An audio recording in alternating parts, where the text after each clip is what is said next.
Hello and welcome friends. मेरा नाम है दीप्ति और आज मैं आपके लिए लेके आई हूँ कैसे आप अपने बच्चे को मल्टीप्लिकेशन इंट्रोड्यूस करा सकते हैं। जब उसको एडिशन और सब्ट्रैक्शन आप बता दें उसके बाद आप शुरू करें बताना मल्टीप्लिकेशन के बारे में। तो बेसिकली मल्टीप्लिकेशन जो है वो एडिशन के बाद इंट्रोड्यूस कराया जा सकता है। एडिशन अगर बच्चे को अच्छे से आता है तो मल्टीप्लिकेशन समझने और करने में उसको ज़्यादा परेशानी नहीं होगी। तो मल्टीप्लिकेशन को जानने के लिए पहले एडिशन को जानना बहुत ज़रूरी है, क्योंकि जब आप किसी नंबर को मल्टीप्लाई करते हैं किसी और नंबर से तो आप उस समय उसी नंबर को खुद से ऐड करते जाते हैं। When you are multiplying a number you are repetitively add the number again and again. जैसे कि मान लीजिए कि 4 इंटू 3 मैं करती हूँ, मल्टीप्लिकेशन का साइन क्या है? क्रॉस। और कंप्यूटर या लैपटॉप में हम इसको स्टार जैसा दिखता है, ये स्टार से रिप्रेजेंट करते हैं। तो 4 इंटू 3 हम करते हैं तो ये है क्या? 4 प्लस 4 प्लस 4। अगर किसी को ये नहीं आ रहा है करने के लिए तो वो इस तरीके से करके रिजल्ट आपको बता सकता है। 12, 4 3 ज़ा 12। तो one should know about the addition. Addition is a must for multiplication. अगर अभी तक आपके बच्चे को एडिशन ठीक तरह से नहीं समझ में आया है या नहीं बनता है तो आप उसको मल्टीप्लिकेशन इंट्रोड्यूस नहीं करा सकते हैं। मल्टीप्लिकेशन के लिए एडिशन जानना बहुत ज़रूरी है। इसके बाद मैं बात करती हूँ कुछ बेसिक रूल होते हैं मल्टीप्लिकेशन के। तो बेसिक रूल यदि आप शुरू से ही क्लियर रखें तो ज़्यादा अच्छा होगा। जैसे कि नंबर 1 रूल है कि any number is multiplied with zero then the result will be zero.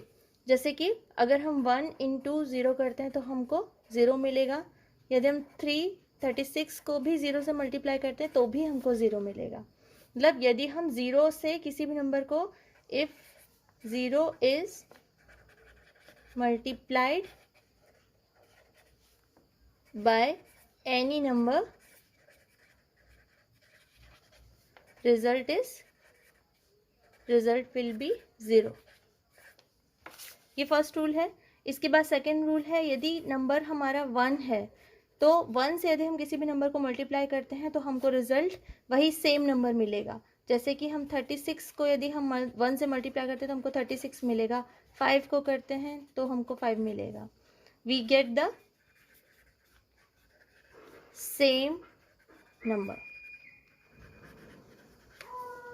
इसके बाद जो थर्ड रूल है वो ये कि अगर हम किसी भी ज़ीरो वाले नंबर से मल्टीप्लाई करते हैं, लेट्स से हम 5 को मल्टीप्लाई करते हैं 100 से, तो हमको लास्ट में उतने ही ज़ीरो रिज़ल्ट में पुट करना है।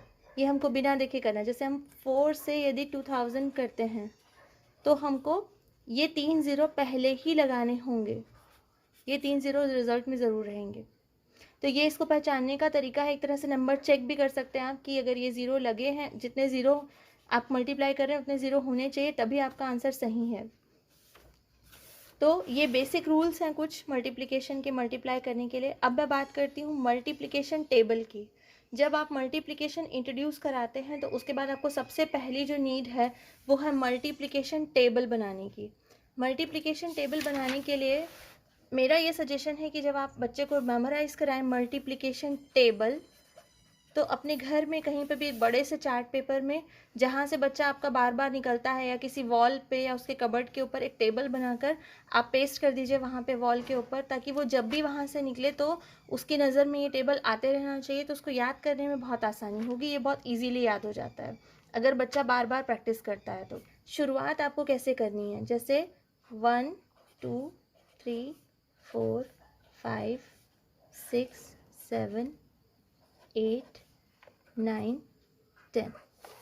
सेम इसी वे में यहाँ पे लिखती जाऊँगी मैं।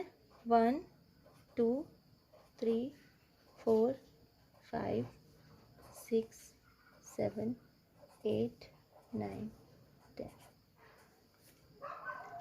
ये लिखने के बाद फिर मुझे क्या करना है,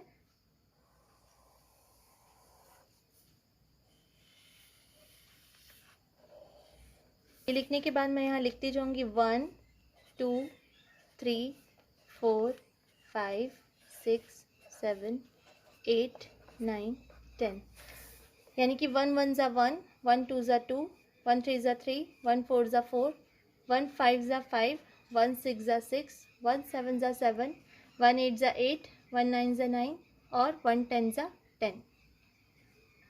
इसके बाद हमको टेबल बनाने के लिए क्या करना है, बच्चा ये खुद भी अगर समझ जाए तो खुद से भी बना सकता है, अगर थोड़ा बड़ा बच्चा है तो। 2 का जब हम स्टार्ट करते हैं तो पहले हम लिखेंगे 2, फिर उसके बाद हमको 2 2 का जंप करते जाना है, यानी कि 4 6 8 10 12 14 16 18 20। ये जो जंप है वो हमको 2 का हम टेबल बना रहे हैं इसलिए हमको 2 का जंप लगाना है, यहाँ पे 2 नंबर्स का जंप। फिर हम जब 3 का करेंगे तो हमको 3 का जंप लगाना है, और फर्स्ट नंबर हमेशा वही रहेगा जिसका हम टेबल लिख रहे हैं, जैसे कि 3, क्योंकि 3 1 ज़ा 3 होता है। किसी भी नंबर को रूल अप्लाई कीजिए, किसी भी नंबर को यदि हम 1 से मल्टीप्लाई करते हैं तो हमको सेम नंबर मिलता है।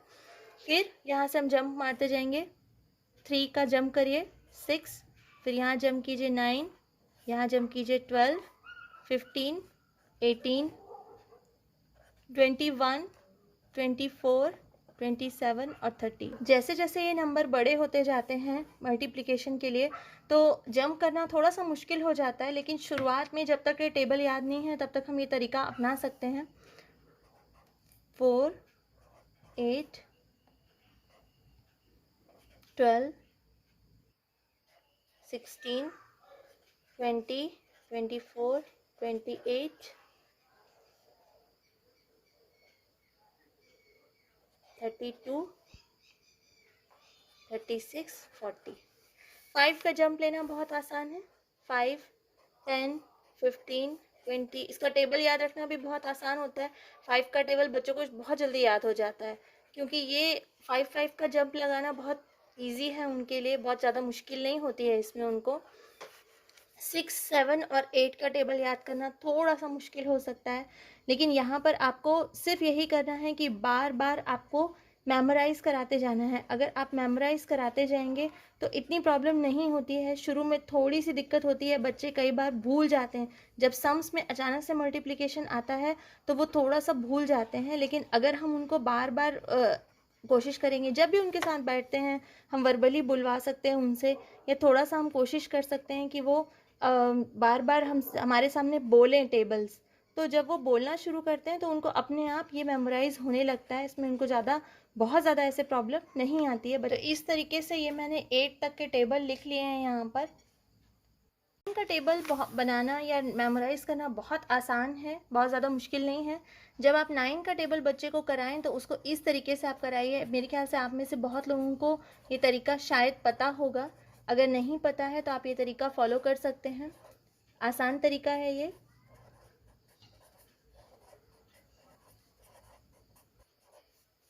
सबसे पहले आपको क्या करना है,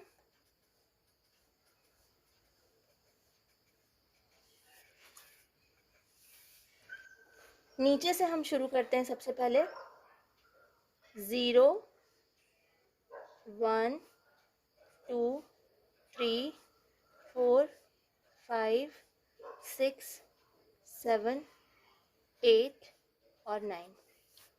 अब हमको इसके साथ में क्या करना है, जैसे हमने यहाँ से ये नंबर इस ऑर्डर में लिखे, हमको यहाँ से ऐड करते जाना है, जैसे कि 0 1 2 3 4 5 6 7 8 9।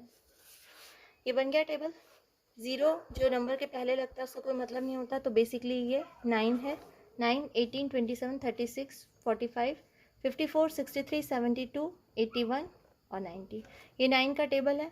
पता है कैसे आप मल्टीप्लिकेशन इंट्रोड्यूस करा सकते हैं, उसके बाद मल्टीप्लिकेशन के रूल्स, मल्टीप्लिकेशन टेबल, किस तरह से टेबल लर्न करा सकते हैं। अब मैं बात करूँगी वर्कशीट्स कैसे आप बना सकते हैं। अपने घर में सिंपल पेन पेंसिल लेकर वर्कशीट बनाइए, कोई डिज़ाइनिंग करने की आपको ज़रूरत नहीं है। सबसे पहले बच्चे को रीग्रुपिंग करना सिखाइए, जैसे कि आपने यहाँ पर स्माइलीज बनाए,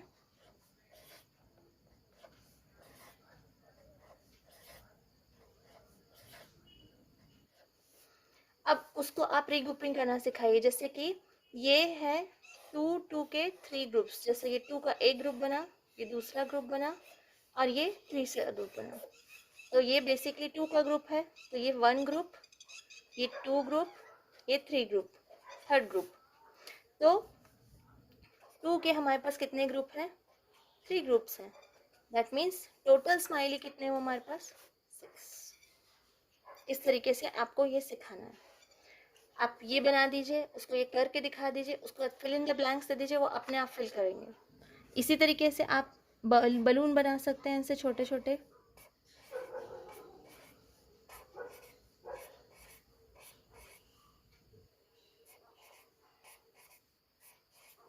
अब इसमें आपको रिग्रुपिंग करना है। 3 का ग्रुप बनाइए। अभी आपने 2 का ग्रुप सिखाया, अब 3 का ग्रुप बनाइए। एक ग्रुप, दूसरा ग्रुप और ये तीसरा ग्रुप।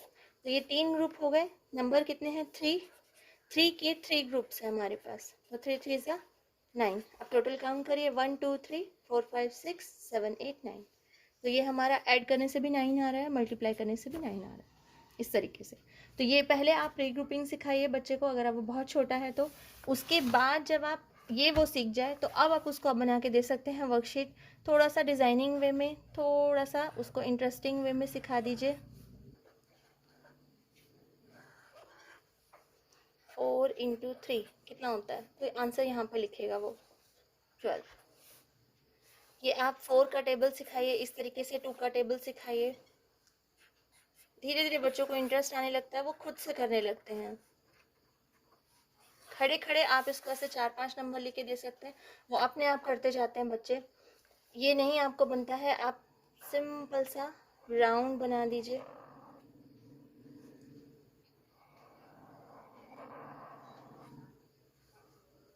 यहाँ पर आप उसको क्वेश्चन दे दीजिए 4 इंटू 3, यहाँ वो आंसर लिख देगा 12। थोड़ा सा इंटरेस्टिंग वे में हमको चलना है, बहुत ज़्यादा कुछ नहीं करना है। बहुत ज़्यादा ड्राइंग डिज़ाइनिंग मत कीजिए। अगर आपको नहीं टाइम है तो सिंपल वे में बना के दे दीजिए, बच्चे कर लेते हैं, कोई प्रॉब्लम नहीं है। उसके बाद जैसे ही उनको थोड़ा सा कॉन्सेप्ट इसका भी क्लियर हो जाता है, उसके बाद आप उनको सिंपल लिख के दे दीजिए ऐसे 5 into 3 6 into 4 7 into 8 3 into 4 2 into 2 2 into 6 कितना होता है। तो यहाँ पे बॉक्स बना दीजिए चाहे तो, इस तरीके से बॉक्स में उनको आंसर लिखते जाना है, आंसर लिखते जाना है, वो अपने आप करते जाएंगे। मैं उम्मीद करती हूँ कि अगर आज का वीडियो आपके लिए थोड़ा सा भी यूज़फुल रहा हो, या आपको बच्चों को मल्टीप्लिकेशन सिखाने में थोड़ी सी भी हेल्प मिली हो, तो प्लीज़ मेरे चैनल को सब्सक्राइब कीजिए और मेरे वीडियो को ज़्यादा से ज़्यादा शेयर कीजिए, ताकि और लोग भी इसका बेनिफिट ले सकें। Thank you, thanks for watching.